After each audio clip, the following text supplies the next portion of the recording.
how to delete recently viewed pins on Pinterest. So hello guys, welcome back to my YouTube channel. In this quick tutorial, I'll be showing you how to delete recently viewed pins on Pinterest.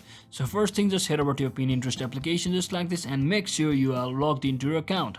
So as you can see, I've already logged into my account, and if you also are viewing or browsing different pins just like this and you have viewed them and you have actually liked them, then it should all appear on your profile section. And these are the posts which I viewed and which I have been saved in my Pinterest account. So if you have saved them, you can actually view it right over here on the profile section. But if you haven't saved them, you can actually head over to this top left corner of your profile icon and just click on refine your recommendation button over here, and you can view all of them just like this, whichever pins you have visited previously.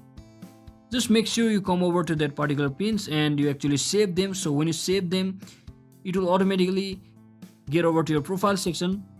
So as you can see, it has been saved to my profile section. So now all I've got to do is just come back to my profile section just like this and simply long press on that particular pins which you want to remove. Just click on this pencil icon, edit button over here, and just click on this delete this pin button over here and just click on delete. So that is exactly how you can easily delete recently viewed pins on your Pinterest. So I hope this video was helpful guys. If it was, don't forget to like and subscribe to the channel. See you on the next one.